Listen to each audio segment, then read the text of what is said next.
Welcome to Esoteric-Truth. I'm your host, Trinity, and my co-host, Scarlett. Today we're going to be talking about a kosher tax. Now, please, with this disclaimer, you have to understand that this has nothing to do with organizations that are currently enforcing the tax, but about the tax itself. So, Scarlett, what is it that we have today concerning this very important hidden tax? Well, Trinity, from my personal perspective, we are paying a tax that we have not been informed about. The government has not told us we're paying this tax. No one has ever told us we're paying this tax.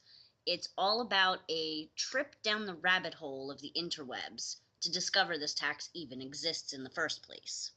Okay, well, the tax has been actually going on for a very long time. Some of the research that I did says that it kind of got told about and back in 1975. Now, I think that the problem and the reason why it wasn't really talked about too much back then is because not a lot of products had it. And now, almost every product you buy actually has the symbol. So why don't you tell us some of the products that actually have the symbol and what at least two of the symbols for U.S. citizens have? Okay. First, I'll discuss the symbols so that any of our listeners can check for themselves. But there is a U in a circle and a K in a circle, usually located beside the product name. And some of these companies that are charging this tax are Dow, 3M, Cascade, Ivory, Tide, and Mr. Clean. These are very common products. Everybody uses these products from these companies. 3M Scotch Brite scouring pads, Cascade dishwasher detergent, Ivory Ultra dishwashing liquid, Tide Ultra laundry detergent, free of dyes and perfumes. Everybody falls into that trap.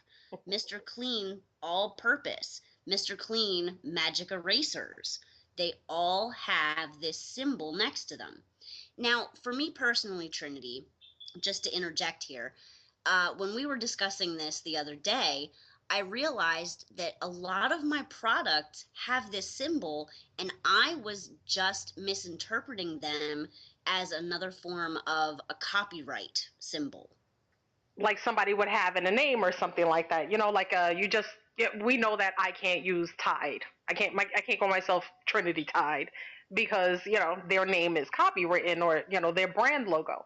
This is not a brand logo type of thing. Now I know I don't. We neither one of us actually explain what kosher means, but just in case, of course, that means no pork or not even just no pork, but what it is that you're consuming is being blessed, the same way that wafers at a Catholic church are done before eating.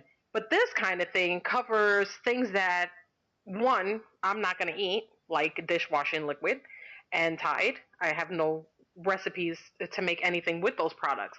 But the fact that we're being taxed for something that most of us don't actually follow the kosher rules. Right. I personally don't adhere to any of the kosher restrictions. I don't. Now, as far as kitchen related items, I guess that I understand that for kosher purposes, in that your sponge is going to touch the dishes that you're going to put into your mouth. Your dish soap is going to, in that same way, that sort of thing.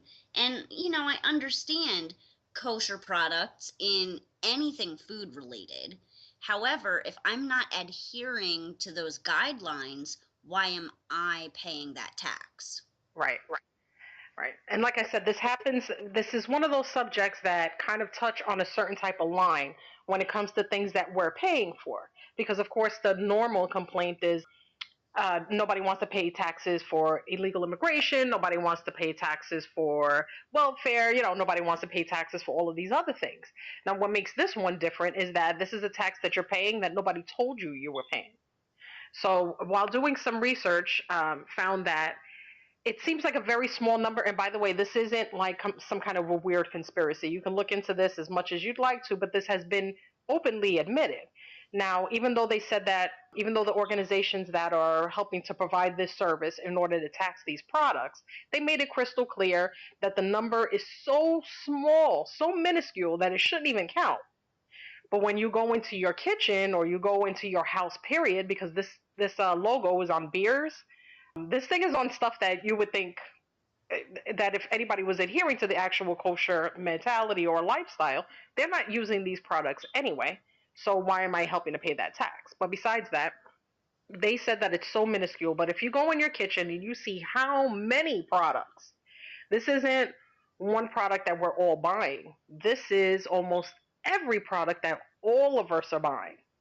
So that's almost everybody's shopping cart every week for months, for years.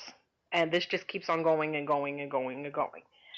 If you want, take a second, pause this, go into your kitchen, go into your bathroom, go into your, go into your refrigerator, go and look at the products that you have at home and find out what it is that you have with these symbols on them. And like I said, it's not so much of an importance to know that you're paying this tax. It's what's being taxed and whether you feel like you should adhere to them or not. I don't think this is something that can be changed, by the way. Not like you could just go to your congressman and be like, I just don't want to pay this tax anymore. It just kind of happens to be what it is. So, is there anything else that you want to add to this? Because I don't have. Okay, well, the other thing, after again, we discussed this and I did my own independent research, as I recommend every listener do, I actually found it on the wrapper for my toilet paper. And Wow. that concerns me in that kosher is supposed to be concerning what's going in, not necessarily what's coming out. Or am I missing something here? I don't think you're missing anything. I think this is something that got way out of control.